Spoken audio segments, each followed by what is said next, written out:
Welcome to Physics Class 12th, Unit 8, Atom and Nuclei, Chapter 13, Nuclei. And this is the second video of this chapter.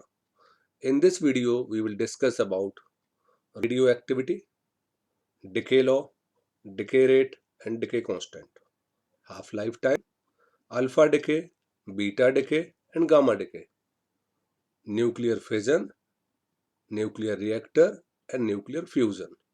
So basically आज के video में हमारे पास तीन different theme है, तीनों link है लेकिन तीनों के अलग अलग कॉन्सेप्ट हैं। पहले रेडियो एक्टिविटी जिसमें डिके और अल्फा बीटा गामा, और फिर न्यूक्लियर फिजन जिसके साथ रिएक्टर है, और फिर last one nuclear fusion. So first of all radio activity हमने पढ़ा है, बहुत सारे एटम स्टेबल होते हैं, बहुत सारे एटम अनस्टेबल होते हैं। अनस्टेबल एटम्स को हम रेडियो एक्टिव एटम्स भी बोलते हैं, जिनमें एन रेशियो पी का रेशियो एन रेशियो पी 1 से ज़्यादा हो, या जिनकी बाइंडिंग एनर्जी कम हो, या जिनका एटॉमिक मास 170 से ज़्यादा या 30 से कम हो, तो वो रेडियो एक्टिव या फिर अनस्टेबिलिटी की कैटेगरी में आ जाते हैं। तो ऐसे अगर हम कोई एक एटम लें और जिसको लेड बॉक्स हमने लिया है, लेड क्योंकि हैवीएस्ट मेटल है, हैवी मेटल है, और जो स्टेबल है, जिससे हम लॉस फ्लक्स लीकेज को रोक सकते हैं, और इसके बीच में हमने एक रेडियो एक्टिव सब्सटेंस रखा, तो इसमें तीन टाइप के डिसइंटीग्रेशन देखने को मिले।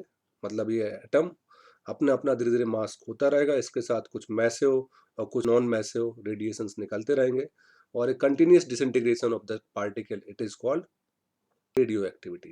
It is the phenomena of emitting of alpha, beta and gamma radiations spontaneously. ये continuous disintegration है, nuclear phenomena in which an unstable nucleus undergoes decay. This refer to radioactive decay. एक unstable है, रखा होगा, आप इसको किसी अलमारी में पैक करके भी रख दोगे, फिर ये अपने एक टाइम के बाद इसका कुछ मास कम हो जाएगा, हो सकता है एक लिमिटेड टाइम के बाद इसका मास हाफ भी हो जाए। तो इस मैसिव पार्टिकल भी निकल रहे हैं, कुछ ज़्यादा मैसिव हैं जैसे अल्फा पार्टिकल, कुछ कम मैसिव हैं जैसे बीटा पार्टिकल, और कुछ के पास केवल एनर्जी होती है तो गामा पार्टिकल। तो इस टाइप से हमारे पास तीन टाइप के रेडिएशंस मिलते हैं, अल्फा, बीटा और गामा डिके। अल्फा डिके, इसमें हम इस जो जिस न्यूक्लियस का डिके हो रहा है उसको हम पेरेंट न्यूक्लिया बोलते हैं, और अल्फा डिके होने के बाद जो बचेगा उसमें से 2 उसका एटॉमिक मास और 4 उसका एटॉमिक 2 उसका एटॉमिक नंबर और 4 उसका एटॉमिक मास कम हो जाएगा। और जैसे एटॉमिक नंबर कम हुआ, चेंज हुआ, तो वो ना सब्सटेंस का नाम भी चेंज हो जाएगा, यहाँ कोई दूसरा सब्सटेंस आएगा, तो that is alpha decay, disintegration of alpha particle. It is, इसको भी हम लेटर डिटेल में भी पढ़ेंगे। ऐसे बीटा डिके है तो ये पेरेंट न्यूक्लिया है और ये डॉटर न्यूक्लिया है। तो इसमें जो चेंजेस आ रहे हैं, इसका मास या फिर इसका कुछ रेडिएशंस की वजह से कुछ ना कुछ कैटेगरीज में चेंज हो रही है, that is called disintegration and decay. ये कंटिन्यूअस है, स्पॉन्टेनियस है, इसके लिए स्टिमुलेट करने की कोई जरूरत नहीं है। अब इसी के लिए एक फेमस लॉ है, that is called law of radio active decay. कोई सब्सटेंस कितना डिके होगा, इसके लिए लॉ डिस्क्राइब किया गया है, फर्मी ने इसमें कंट्रीब्यूशन दिया था। The rate of decay is directly proportional to the quantity of material actually present in that instant.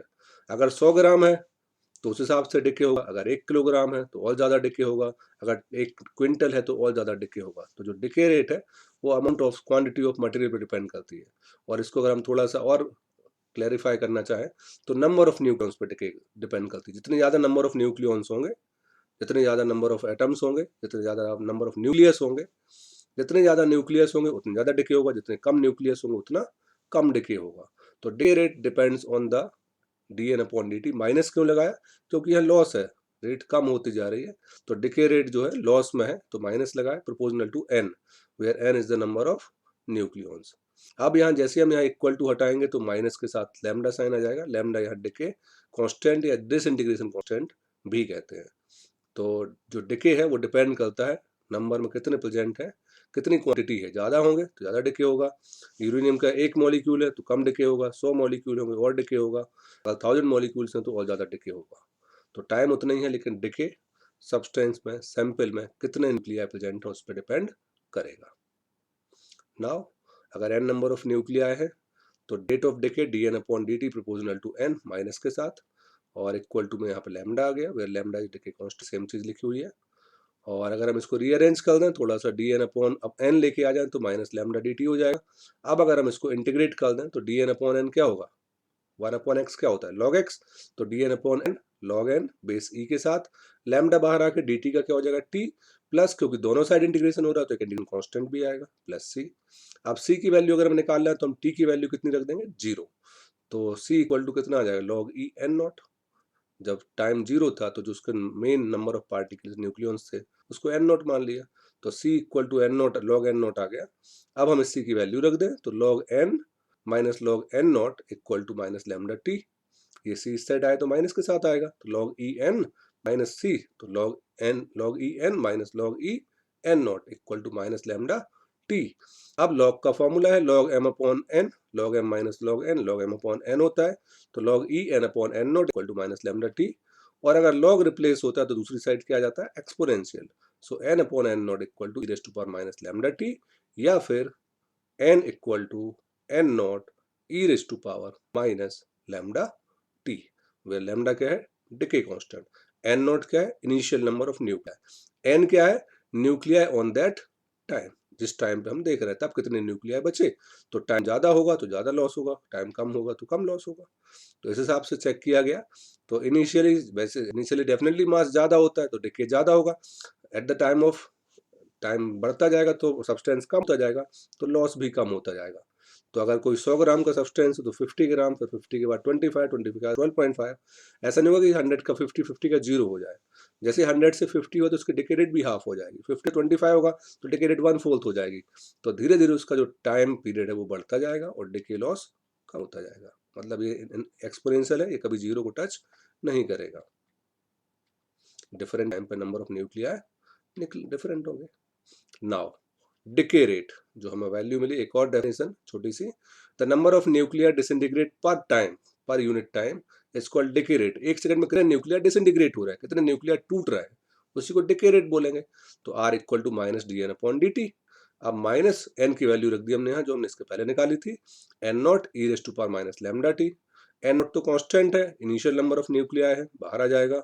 और e raise to power minus a x का formula a e a x और minus के साथ, तो minus minus cancel हो जाएगा, lambda N not e raise to power minus lambda t, e raise to power minus a x equal to minus A e raise to power minus a x.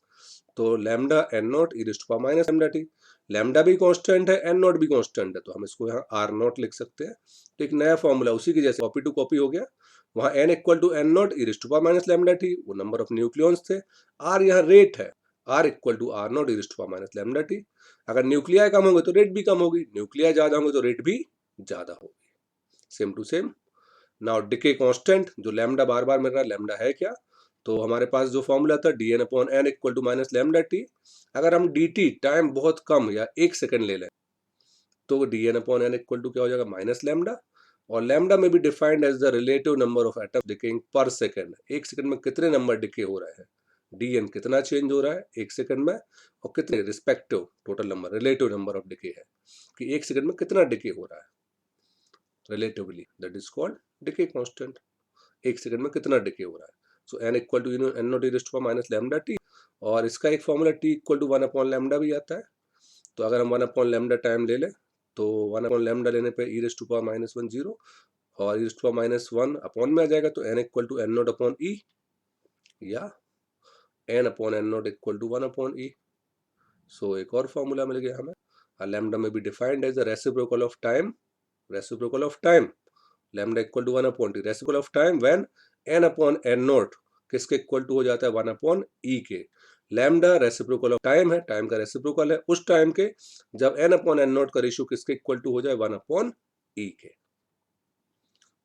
Next topic, half life time. Decay हो रहा है, value कम हो रही है, एक ऐसा time आएगा जब वैल्यू हाफ बचेगी, तो that the life time, the life period is the time required for disintegration of half of the amount of radioactive substance।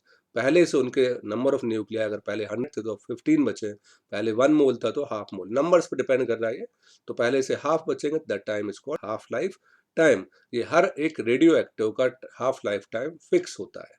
कुछ सब्सटेंस का ये सालों में भी होता है और कुछ का सेकंड में भी हो सकता है। तो जो आर्टिफिशियल एलिमेंट हमने लैंथेनाइट और एक्टिनाइट सीरीज देखी है, उनका हाफ लाइफ टाइम सेकंड्स में होता है, इसलिए वो नेचर में अवेलेबल ही नहीं है, क्योंकि विद इन अ सेकंड्स वो फ्रैक्शन में डिसइंटीग्रेट हो जाते हैं। तो इसका formula n equal to N not e raise to power minus lambda t. अगर हम मान लें कि एन नॉट जो है, एन है जो एन नॉट का आधा हो जाए, हाफ हो जाए, जो नंबर ऑफ पार्टिकल अभी है वो इनिशियल नंबर ऑफ पार्टिकल के हाफ हो जाए, तो एन अपॉन एन नॉट क्या हो जाएगा 1/2। तो 1/2 इक्वल टू क्या होगा, e raise to power minus lambda t. अब इस टी को हमने नाम यहाँ कैपिटल टी भी दे सकते हो, टी हाफ भी लिख सकते हो। आपकी मर्जी है। तो 1/2 इक्वल टू e⁻⁻ अब अगर हम 1/2 को ऊपर तो 2⁻⁻1 आएगा, और माइनस से माइनस अगर हम पावर कैंसिल करना चाहें तो 2 equal to e⁻⁻t, λt equal to exponent हटेगा तो क्या आ जाएगा log 2, log 2 की value 0.6931, so t equal to क्या आ गया 0.6931 upon lambda. That is the formula for half lifetime. Half lifetime is the 0.6931 upon lambda, या log 2 upon lambda भी लिख सकते हैं, इसको हमेशा याद रखना। It is the formula for half life time. अब हाफ लाइफ टाइम जैसे 100 का 50 होगा, 50 का 25 होगा, 25 का 12.5 होगा, तो इस तरीके से हाफ हाफ बढ़ता जाएगा। तो जैसे हमने कंपाउंड इंटरेस्ट पढ़ा है कि हाफ रेट से वो चेंज होता रहता है, तो मान लें n equal to n not 1/2 power n, where n is half life. 1/2 होगा अगर हमने n इक्वल टू 1 रख दिया, अगर हम 2 हाफ लाइफ ले ली तो 1/2 का 1/4 हो जाएगा, फिर 3 हाफ लाइफ ले ली तो 1/8 हो जाएगा। तो 1/2 मतलब 50%, 1/4 मतलब 25%, 1/8 मतलब 12.5%, तो इसकी वही वैल्यू आ रही है 1/2 पावर n से। और इसी को हम लिख सकते हैं सिंपल से वे में n/n0 equal to 1/2 power n। ये न्यूमेरिकल फॉर्मूला बहुत जगह काम आएगा, लिखा रहेगा 0.635% है, 0.620% है, तो कितने साल लगे उसके, और उसका हाफ लाइफ टाइम गिवन होगा और नंबर ऑफ हाफ लाइफ आपको यहाँ से निकाल लिया। So n equal to t/t। Now radioactivity unit क्या होगी इसकी, तो इसकी जो ओल्डर यूनिट थी, सबसे पुरानी यूनिट है क्यूरी है। क्यूरी मतलब एक ऐसा टाइम या ऐसा जिसमें कितने डिसइंटीग्रेशन पर सेकंड हो जाए, 3.7 इंटू 10⁻10 डिसइंटीग्रेशन पर सेकंड हो जाए, तो उस एक्टिविटी को क्या बोलते हैं 1 curie. That is a different time. अब 1 क्यूरी इक्वल टू क्या होगा 3.7 10⁻10 डिसइंटीग्रेशन पर सेकंड। और ऐसा यूनिट है रदरफोर्ड, नहीं रदरफोर्ड नहीं, बैकुरल है, बैकुरल रहेगा यहाँ पे थर्ड। बैकुरल ऐसा यूनिट है। सेकंड रदरफोर्ड भी है, रदरफोर्ड इज 10⁻6 डिसइंटीग्रेशन पर सेकंड होता है। और बैकुरल है जो सबसे सिंपलेस्ट वे है, डिसइंटीग्रेशन पर सेकंड, 1 डिसइंटीग्रेशन पर सेकंड इज इक्वल 1 बैकुरल। अगर एक डिसइंटीग्रेशन 1 सेकंड में हो रहा है तो 1 बैकुरल बोल देंगे। तो यहाँ क्या होगा 1 क्यूरी इक्वल टू 3.7 10⁻10 बैकुरल भी लिख सकते हैं, 1 रदरफोर्ड इक्वल 10⁻6 बैकुरल भी लिख सकते हैं। This is the relation. 3 हो गई यहाँ पर, 3 डिफरेंट यूनिट है, लेकिन ध्यान रखना ऐसा यूनिट केवल एक ही, दैट इज बैकुरल। नाउ अब आ रहे हैं हम डिके, कितने टाइप के डिके हो सकते हैं। तो 3 टाइप के डिके हमने देखे थे, अल्फा डिके, बीटा डिके और गामा डिके। सबसे पहले अल्फा डिके। अल्फा डिके में क्या होता है, अल्फा डिके में मास और एनर्जी दोनों का लॉस होता है, मास भी जाएगी एनर्जी भी जाएगी, और सबसे ज्यादा लॉस देने वाला डिके अल्फा डिके ही है। बीटा डिके उससे कम लॉस करता है न्यूक्लियस को, गामा डिके तो केवल एनर्जी का लॉस करता है। तो अल्फा डिके में क्या होता है, मास नंबर जो होता है जो 4 कम हो जाता है, और एटॉमिक नंबर जो है वो 2 नंबर से कम हो जाता है। मतलब जेड एक्स से अगर कोई एलिमेंट है उसमें से अगर अल्फा डिके का मतलब क्या है, हीलियम का न्यूक्लियस, पॉजिटिव चार्ज होगा, +2e इस पे चार्ज आएगा, और 4 इसका मास होगा। तो 2 प्रोटॉन है इसके पास, और 2 प्रोटॉन के साथ 2 न्यूट्रॉन भी है, तो 4 इसका एटॉमिक मास है और 2 इसका एटॉमिक नंबर है। तो अल्फा डिके मीन्स न्यूक्लियस का हीलियम का न्यूक्लियस। तो अगर कहीं से अल्फा डिके हो रहा है तो ये मान लेना है कि वहां से 2He4 निकल रहा है। अब जैसे केमिकल रिएक्शन बैलेंस करते वैसे यहाँ भी बैलेंस होती है, तो नीचे जेड का है तो यहाँ पे भी नीचे वाला आंसर जेड आना चाहिए। तो अगर यहाँ न्यूक्लियस से 2 माइनस हो गया तो यहाँ 2He4 बाहर निकल गया। और यहाँ देखिए ए, अब यहाँ पे ए में से 4 माइनस हुआ तो यहाँ 4, क्योंकि 2He4 बाहर निकल गया, तो फिर एटॉमिक नंबर 2 से कम हो जाएगा और मास नंबर 4 से कम हो जाएगा, क्योंकि अल्फा डिके मतलब क्या निकलेगा, हीलियम का न्यूक्लियस। तो हीलियम का न्यूक्लियस मतलब 2 प्रोटॉन निकल गए, तो जेड में से 2 कम हो गए, और 4 न्यूक्लियॉन्स निकल गए, तो ए में से 4 माइनस हो गया। तो पेरेंट न्यूक्लिया और डॉटर न्यूक्लिया। अब इसके बहुत सारे एग्जाम्पल्स हैं, जो बेसिक एग्जाम्पल है जो आपके एक्सरसाइज में दिए गए, यहाँ काउंट किया है। 94 प्लूटोनियम का नंबर है, 242 होता है। अगर इससे अल्फा डिके होता है तो 2He4 निकाल दो, तो 94 में से 2 गए तो क्या बचेगा 92, और 242 में से 4 गए तो कितना बचेगा 238। 92 किसका नंबर है, यूरेनियम का। नेक्स्ट एग्जाम्पल है 92U238 भी यूरेनियम का आइसोटोप है, और उससे अगर फिर से अल्फा डिके होता है तो 92 में से, क्योंकि 2He4 आप पहले लिख दो यहाँ प्लस के इस साइड, तो प्लस 2He4 लिख दिया, तो 2 माइनस करना है तो 92 है, 2 यहाँ आ चुका है तो यहाँ क्या बचा रहेगा 90, 90 + 2 92, 238 है, 4 यहाँ आ गया तो 238 - 4 234। ऐसे ही रेडॉन का नंबर है, ये रेडियम है RA और RN रेडॉन है। तो रेडियम में से 88 नंबर है, इसमें से 2 निकला तो 86 रेडॉन, और 226 में से 4 निकला तो 222। तो जब भी अल्फा डिके होगा तो क्या निकलेगा, हीलियम का न्यूक्लियस।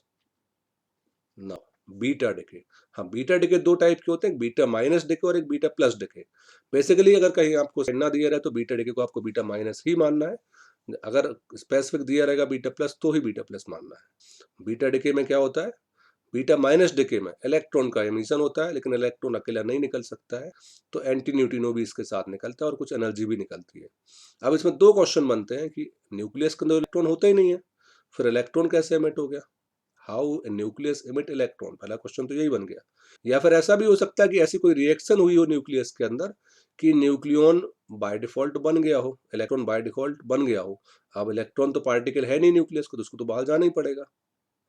तो पहला क्वेश्चन तो ये हो सकता है कि इलेक्ट्रॉन न्यूक्लियस से कैसे एमिट हो सकता है, इलेक्ट्रॉन तो न्यूक्लियस के अंदर रहते नहीं है। तो हम ये भी सोच सकते हैं कि इलेक्ट्रॉन किसी रिएक्शन के थ्रू बन गया हो, और इलेक्ट्रॉन तो पार्टिकल है ही नहीं न्यूक्लियॉन्स का, तो उसको तो बाहर निकलना ही पड़ेगा, और उसके साथ साथ एक पार्टिकल और निकलेगा, एंटी न्यूट्रिनो। तो होता क्या है बीटा डिके में, beta decay is a beta decay होता क्या है, बीटा माइनस डिके में एक न्यूट्रॉन है वो डिसइंटीग्रेट होता है। न्यूट्रॉन किस किस में टूटता है, एक प्रोटॉन और इलेक्ट्रॉन बनता है।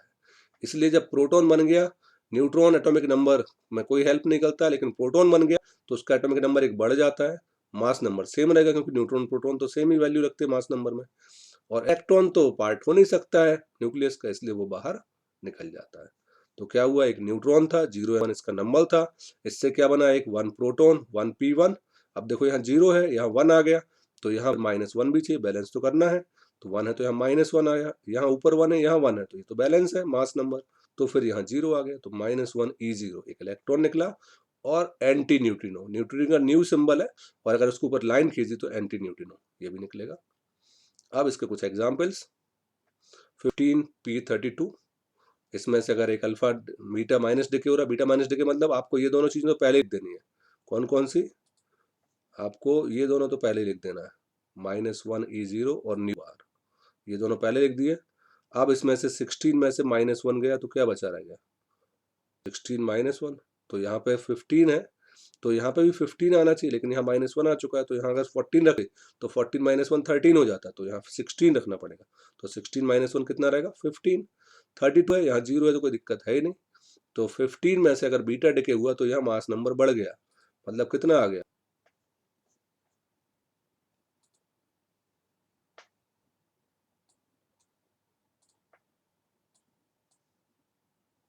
मास नंबर बढ़ गया तो कितना आ गया 15 था, यहाँ डिके होने के बाद भी इसका नंबर बढ़ गया, लेकिन मास नंबर तो सेम ही है, एटॉमिक नंबर बढ़ा है तो सल्फर हो गया, फास्फोरस से क्या बन गया, सल्फर बन गया।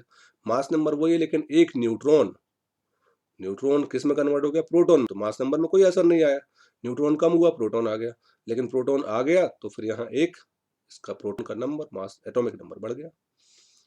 सेकंड एग्जांपल देखते हैं, 83/210, इसमें से अगर -1e0 निकलेगा तो 83 -1 अगर करना है तो 84 में से -1 करेंगे तो 83 आएगा, 210 सेम रहेगा।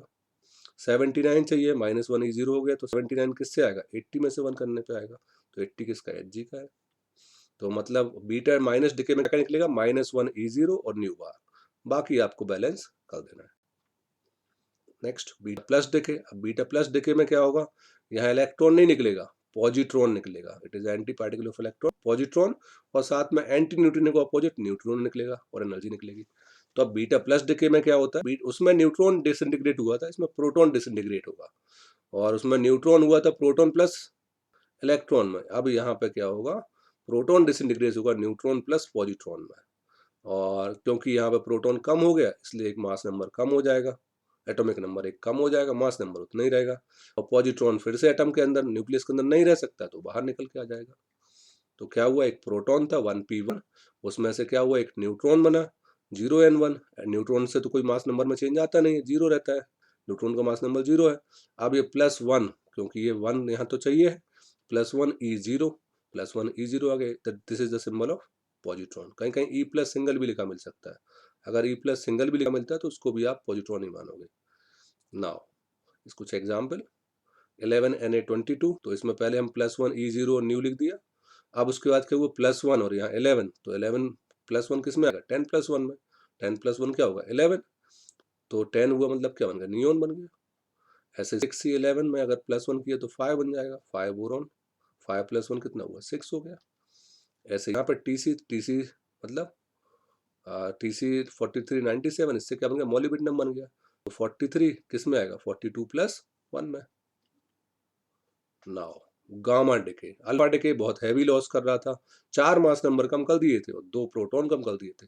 बीटा डिके ने मास नंबर में कोई चेंज नहीं किया, हाँ प्रोटॉन को कम या ज्यादा किया। गामा डिके में कोई मास का लॉस नहीं होगा, गामा डिके अकेला भी नहीं होता है, ये इन्हीं के साथ होता है। जब कोई न्यूक्लियस दूसरे न्यूक्लियस में कन्वर्ट होता है तो उसकी एनर्जी अपने लेवल से कुछ ज्यादा हो जाती है। अब उसको अपने ग्राउंड स्टेट एनर्जी लेवल में आना है, जैसे ये हमने 27CO60 ले लिया, उसने बीटा डिके कर दिया तो ये बन गया निकल। अब निकल बन तो गया लेकिन निकल की जो एनर्जी थी वो ज़्यादा थी, तो उस ज़्यादा के लिए यहाँ स्टार फॉर्म लगा है। स्टार फॉर्म मतलब एक्साइटेड स्टेट में है। यहाँ हमने किया बीटा माइनस डिके, 27 को -1 के साथ किया तो 28 -1 होगा। ये तो हो गया, ये तो बाहर निकल गया, एंटी न्यूट्रिनो भी निकल गया, लेकिन ये एक्साइटेड स्टेट में रह गया। अब इसको ग्राउंड स्टेट में वापस आना है, तो ये वापस आने के लिए 2 बार अपनी एनर्जी लॉस से देखिए कर रहा है। 2 मेटा स्टेबल स्टेट आ रही है यहाँ पे, वहाँ पे रुकेगा और फिर बाद में वापस आ जाएगा। तो क्या हो गया 60, इसको रिप्लेस किया तो 20 Ni 60 रहा, कोई दिक्कत नहीं। यहाँ पे Ni का Ni है, लेकिन एक्साइटेड स्टेट का सिंबल हट गया, गामा रेडिएशन निकले, साथ में 2.4 मेगा इलेक्ट्रॉन वोल्ट एनर्जी भी निकल गई। तो gamma decay is a loss of energy only, emission of energy only. Next, अब हमारे पास नेक्स्ट टॉपिक है न्यूक्लियर फिजन। 2 रिएक्शन है, फिजन और फ्यूजन। हमने बाइनरी फिजन पढ़ा है अमीबा का, फिजन मतलब टूटना, और फ्यूजन फ्यूज टुगेदर मतलब जुड़ना। म्यूजिकल फ्यूजन हमने वो नाम सुना होगा, ऑर्केस्ट्रा को बोलते हैं, तो वहाँ सारे इंस्ट्रूमेंट एक साथ रख दिए जाते हैं, फ्यूज हो गए। हमने न्यू जायकोट वगैरह भी पढ़ा है, फ्यूज टुगेदर। तो फिजन मतलब टूटना, फ्यूजन मतलब जुड़ना। अब टूटेगा कौन, जो सबसे बड़ा एलिमेंट होगा, सबसे बड़ा न्यूक्लियस होगा, इतना बड़ा हो गया कि वो स्टेबल नहीं रहेगा, तो वो टूट जाएगा। तो जो बड़े बड़े न्यूक्लियस हैं, जैसे यूरेनियम हो गया, प्लूटोनियम हो गया, थोरियम हो गया, नेपच्यूनियम हो गया, इतने बड़े बड़े न्यूक्लियस है कि उसमें N/P1 से ज़्यादा हो गया, न्यूक्लियस अनस्टेबल है। अनस्टेबल है फिर भी अभी वो एग्जिस्टेंस में है, लेकिन थोड़ा सा और उसको अनस्टेबल कर दिया। अनस्टेबल करने के हम क्या करते हैं, उसके अंदर एक न्यूट्रॉन डालते हैं, और जैसे हमने एक हैवी न्यूक्लियस के अंदर एक अगर न्यूट्रॉन कोलाइड करा दिया तो फिर वो टूट जाएगा। अब वो 2 छोटे छोटे न्यूक्लियाई में टूटेगा और कुछ एनर्जी भी रिलीज करेगा, तो this is reaction is called nuclear fission. टूटना, एक बड़ा न्यूक्लियस उसके ऊपर न्यूट्रॉन डाला तो स्प्लिट हो गया 2 छोटे छोटे न्यूक्लियाई में, तो और कुछ एनर्जी भी रिलीज होगी, वो कुछ नहीं बहुत ज्यादा एनर्जी रिलीज होती है। So this reaction is called nuclear fission. और एनर्जी रिलीज होने का क्या रीजन है, एनर्जी रिलीज होने का रीजन है, एक और डेफिनेशन लिखिए, nuclear fission is defined the type of nuclear disintegration in which a heavy nucleus splits into 2 nuclei of comparable size accompanied by a release of large amount of energy। ये इसका फायदा है, इसलिए इसको पढ़ रहे हैं। जितने भी डेवलप्ड कंट्री उनके एनर्जी क्राइसिस नहीं है, क्योंकि उनका 86-87% न्यूक्लियर एनर्जी से ही प्रूफ होता है, उनको डैम और कोल की कोई जरूरत नहीं है। और कॉज ऑफ एनर्जी रिलीज का क्या है, मास डिफेक्ट, जो न्यू रिएक्टेंट और प्रोडक्ट के बीच में जो मास डिफेक्ट बचता है वो यहाँ पे एनर्जी को रिलीज करता है, E=mc² से। कुछ रिएक्शंस न्यूक्लियर फिजन की, तो हमने यूरेनियम लिया है 235, मोस्ट रेडियो एक्टिव एलिमेंट है, इसमें हमने एक 0N1 डाला, तो देखिए अगर यहाँ पे 0 + 92 कितना हुआ 92 है, लेकिन 235 + 1 कितना हो गया 236, लेकिन ऊपर के से नंबर तो चेंज होता नहीं है, नंबर चेंज होता है, एलिमेंट चेंज होता है जब प्रोटॉन चेंज हो, तो यहाँ तो न्यूट्रॉन चेंज की, तो रहा यूरेनियम का, लेकिन अब उसका मास नंबर और बढ़ गया, तो अभी अनस्टेबल हो गया। अनस्टेबल होगा तो अभी टूटेगा तो ये 56 बेरियम 141 और 36 क्रिप्टोन 92, और साथ साथ अब देखो यहाँ पे 56 + 36 कितना हो गया 92, ये तो मैच हो गया। और यहाँ पे क्या हुआ 141 + 92, ये हुआ 233, लेकिन 233 के साथ साथ यहाँ कितना चाहिए 236, तो साथ में 3 न्यूट्रॉन और निकलेंगे, 3 × 0N1 plus 200 mega electron volt के आसपास एनर्जी निकलेगी गामा रेडिएशन के साथ। एक और रिएक्शन ऐसे ही 0N1, ये डिपेंड करता है कि न्यूट्रॉन किस टाइप का, स्लो न्यूट्रॉन है, फास्ट न्यूट्रॉन है, थर्मल न्यूट्रॉन है, किस टाइप का न्यूट्रॉन, उस हिसाब से डिसइंटीग्रेशन डिपेंड करता है। इस रिएक्शन में 3 न्यूट्रॉन निकले। दूसरी रिएक्शन देख 236 तो हो गया, अब न्यूट्रॉन की प्रॉपर्टी के हिसाब से ये 51 और एंटीमनी और न्यूबिडियम 41 में कन्वर्ट हो गया, और यहाँ 133 और 99 अगर हमने ऐड किया तो ये 232 आ गया, लेकिन यहाँ तो 236 है, तो यहाँ 4 न्यूट्रॉन निकलेंगे और गामा निकलेगा। एक और रिएक्शन लिखते हैं, 235 236 हो गया। अब ये 54 जीनोन प्लस एसआर स्ट्रोंशियम में कन्वर्ट होगा। यहाँ जो आएगा ये 234 आएगा, केवल 2 न्यूट्रॉन निकलेंगे। तो ऑन एन एवरेज हम मान सकते हैं कहीं 2 कहीं 4 कहीं 3, ऑन एन एवरेज 3 न्यूट्रॉन के आसपास एक न्यूट्रॉन डाला और कितने न्यूट्रॉन निकला है? 3। अब एक ही न्यूक्लियस थोड़ी हो, उस सैंपल में तो बहुत सारे न्यूक्लियस हो गए यूरेनियम के, तो एक न्यूट्रॉन के 3 न्यूट्रॉन बने, अगली बार 3 के 9 बनेंगे, 9 के 27 बनेंगे, तो एक रिएक्शन बनेगी that is called chain reaction. मतलब एक न्यूट्रॉन डाला तो 3 न्यूट्रॉन मिल गए, 3 अब अंदर ही किसी 3 अलग यूरेनियम को तोड़ेंगे, तो 3 के 9 हो गए, 9 के बाद कितने हो जाएंगे? 27 हो जाएंगे। चेन रिएक्शन मल्टीपल फॉर्म में चलती रहेगी। ये देखिए, एक यूरेनियम में एक न्यूट्रॉन गया, इसने 3 न्यूट्रॉन्स बनाए, अब ये 3 न्यूट्रॉन अगले किसी यूरेनियम को स्प्लिट करेंगे, तो इस टाइप से मल्टीपल, मतलब ये आप 3n बोल सकते हैं, इतने सारे न्यूट्रॉन्स यहाँ पे निकलते रहेंगे। तो एक बार ये रिएक्शन शुरू हो गई तो 3 times 9 times 27 times with in a fraction of seconds ये अनकंट्रोल हो सकती है, अगर इसको कंट्रोल ना किया जाए तो यहाँ पे जो नंबर ऑफ न्यूट्रॉन्स के लिए 3n का formula with in fraction of second है, ये सेकंड का भी हिट नहीं करेगी। तो हाइड्रोजन न्यूक्लियर बम जो बनाने का प्रिंसिपल यही है कि एक न्यूट्रॉन डाला जाता है उस सैंपल में और with in a fraction of second वो उसमें मल्टीपल एनर्जी और मल्टीपल न्यूट्रॉन्स बन जाते हैं। So when one neutron get enter a nuclear fission, it generally release 2 or 3 neutrons. Now neutron get involved in nuclear fission and release n times of neutrons. This process get multiple rate of fusion. This is called chain reaction. 1 से 3, 3 से 9, 9 से 27, तो reaction बहुत fast होगी। इसी के बाद आते हैं अब एक न्यूक्लियर फिजन जो पढ़ा है, तो उसका फायदा क्या है? जो रिएक्शन है चेन रिएक्शन, अगर हम उसको कंट्रोल करें तो बहुत काम की है। अगर हम 3 न्यूट्रॉन निकल रहे थे, 2 को एब्जॉर्ब कर लें, केवल एक ही बचा रहने तो वो काम की है, तब तो स्टेबल एनर्जी दे सकती है। तो उसके लिए एक सेटअप आया that is called nuclear reactor. ये रिएक्टर है हमारे यहाँ काकरा पावर और रावर भाटा बहुत सारी जगह लगे हुए हैं, बहुत सारे रिएक्टर्स हैं। तो न्यूक्लियर रिएक्टर है, ये उसका डायग्राम है और ये उसका थ्योरेटिकल डायग्राम है क्या यहाँ पे कौन कौन से कंपोनेंट उनको देखेंगे। तो सबसे पहले न्यूक्लियर रिएक्टर में क्या क्या होता है? It is a setup arrangement used to get control nuclear fission reaction and used to utilize released energy in useful work. It also used in study of nuclear reaction and artificial element. अब इसमें होता क्या क्या है? Fuel होता है, control rod होती है, मॉडरेटर होता है, कूलेंट होता है, शील्डिंग होती है और पावर यूनिट होती है। फ्यूल के फॉर्म में क्या रहता है? यूरेनियम 235, प्लूटोनियम, थोरियम, नेपच्यूनियम, जिनका फिजन करना है वो फ्यूल है।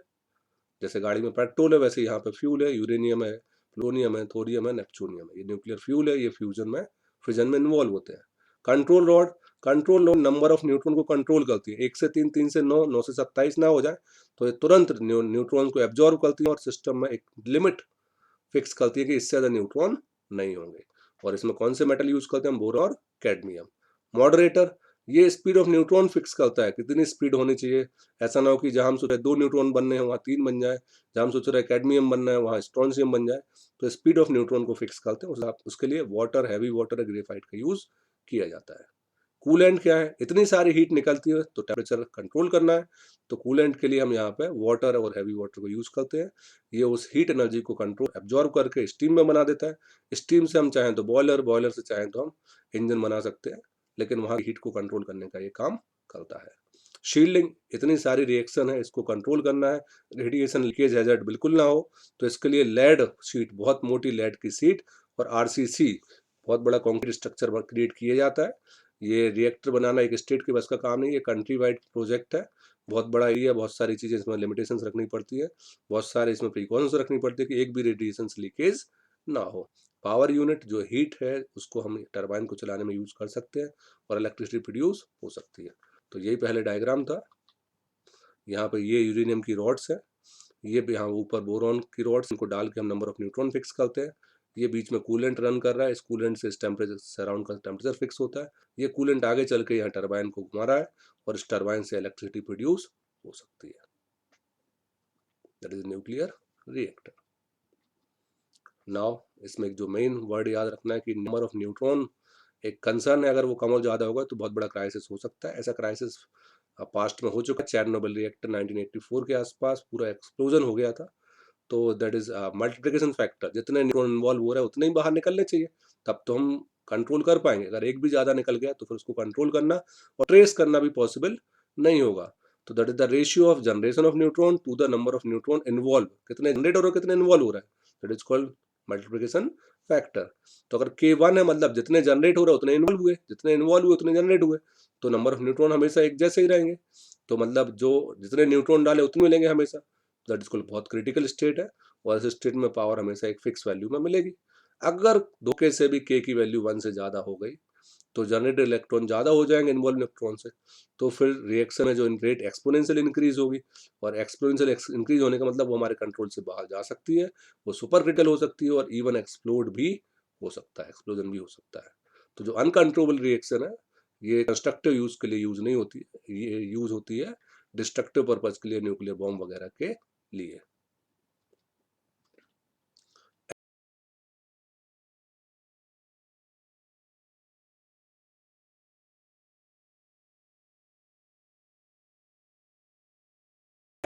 Now enrichment of uranium. Uranium nature में मिलता है। यूरेनियम के दो आइसोटोप रहते हैं, U235 एंड U238, जिसमें से U235 फिजिबल एलिमेंट है, ये फिजन में इन्वॉल्व होता है, ये ब्रेकआउट होता है, इससे एनर्जी मिल सकती है, लेकिन ये नेचर में ओनली 0.7% मिलता है। बाकी बचा रह गया U238, ये नॉन फिजिबल एलिमेंट है, लेकिन ये बहुत ज़्यादा अमाउंट में मिलता है, और ये हमारे कोई काम का भी नहीं है। अगर हम इस 238 को फिजिबल बना दें तो फिर that process is very important, and this uranium is called enrichment of core या एनरिच्ड यूरेनियम। तो 238 को अगर हम नॉन फिजिबल से फिजिबल बना दें by the entry of neutrons in that, this is called enrichment of uranium. करते क्या है, इसमें 92U238 लिया और इसमें 0N1 एक न्यूट्रॉन की एंट्री कराई, तो 92U239 बन गया। अब ये एलिमेंट स्प्लिट अप होगा, 93U की जगह पर नेपच्यूनियम आ जाएगा क्योंकि नंबर चेंज हो गया, और 93 आया मतलब यहाँ बीटा माइनस डिके एक 90 न्यूट्रॉनों के साथ हुआ, नेपच्यूनियम बन गया। ये भी कुछ टाइम के बाद अपनी एनर्जी रिलीज करते हुए 94Pu239 में कन्वर्ट हो जाता है।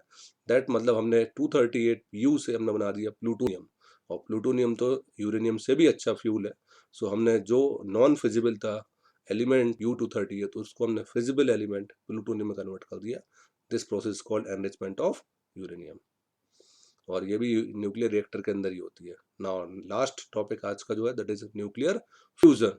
Fusion means fuse together. Fuse कौन होंगे, जो छोटे छोटे न्यूक्लियर होंगे। तो ऐसे न्यूक्लियर रिएक्शन जहां दो lighter nuclear get merge and make a heavier nuclear, उससे कंपैरेटिव हैवियर न्यूक्लियस बनेगा, और साथ में बहुत सारी एनर्जी भी रिलीज होगी। एनर्जी रिलीज का केवल एक ही प्रिंसिपल है, मास डिफेक्ट। जो प्रोडक्ट है उसका मास कम है और जो रिएक्टेंट है उसका मास ज्यादा है, और यही मेन सोर्स है स्टेलर एनर्जी का। और सन में जो हमारा सन छोटा सा स्टार है उसमें एनर्जी का भी सोर्स जो फ्यूजन है। सन छोटा स्टार इसलिए इसके अंदर प्रोटॉन प्रोटॉन साइकिल बनता है। बड़े बड़े स्टार्स में कार्बन साइकिल भी फॉलो होता है। प्रोटॉन मतलब एक हाइड्रोजन 1 प्रोटियम प्लस 1 प्रोटियम, यहाँ 1H2 बन गया plus 1E0 plus 4 mega electron volt energy मिली। ये 1H1 फिर से एक 1H2 के साथ कोलाइड करेगा तो 2He3 बन जाएगा, और फिर ये 2He3 ऐसे एक और 2He3 को पकड़ेगा और 2He4 हीलियम न्यूक्लियस बन जाएगा, और एक 2 1H1 निकलेंगे और 12.9 मेगा इलेक्ट्रॉन वोल्ट एनर्जी निकलेगी। जहाँ पे हमने कितने न्यूक्लियॉन्स कितने प्रोटियम इन्वॉल्व किए, दो इसमें चार, और दो एक दो तीन यहाँ इन्वॉल्व हुए थे। तीन दूसरी बार 2He4 में हुए तो छह प्रोटियम इन्वॉल्व हुए, लेकिन जिसमें से दो वापस मिल गए, तो चार 1H1 को मिक्स करने पे हमें 12.9 मेगा इलेक्ट्रॉन वोल्ट एनर्जी मिल रही है। और कुछ स्टार्स में कार्बन नाइट्रोजन साइकिल भी होता है, कार्बन भी 1H1 के साथ इन्वॉल्व होकर नाइट्रोजन और नाइट्रोजन के साथ कार्बन बना लेता है, और तो कार्बन साइकिल भी बनता है। ऑक्सीजन भी बना सकते हैं जो हैवी स्टार रहते हैं, नाइट्रोजन के साथ कार्बन फिर बना सकता है। तो न्यूक्लियर फिजन सेम फिनोमेना, और ये आपकी बुक में भी ये टेबल दी हुई है। 1H1 plus 1H1 1H2 plus E positive 0.4, फिर दो एक प्रोटॉन और एक इलेक्ट्रॉन मिला, पॉजिट्रॉन और इलेक्ट्रॉन मिला तो गामा प्लस गामा एनर्जी, क्योंकि ये पार्टिकल और एंटी पार्टिकल है तो एनर्जी रिलीज होगी। फिर 1H2 plus 1H1 2He3 plus gamma, और 2He3 दो बार मिले तो 2He4 1H1 plus 1H1 12.86 mega electron volt. तो मतलब 4 1H1 मिले, दो इलेक्ट्रॉन और देने पड़े अलग से, तो 2He4 बना, 2 न्यू बना क्योंकि एक बार न्यू यहाँ बना दूसरी बार फिर बनेगा, 6 गामा बने और 26.7 mega electron volt energy release हुई। तो जितने भी स्टेलर सोर्स उन सबके एनर्जी का सोर्स न्यूक्लियर फ्यूजन है, लेकिन इसको कंट्रोल करना थोड़ा सा डिफिकल्ट है क्योंकि ये टेम्परेचर बहुत ज़्यादा होता है, अप्रोक्सीमेट 6000-7000 टेम्परेचर पे इनिशिएट होती है, और इस टेम्परेचर पे हमारे कंट्रोल रॉड या मॉडरेटर या कूलेंट काम नहीं करते हैं। तो इसको कंट्रोल करना is a very great task. Thank you.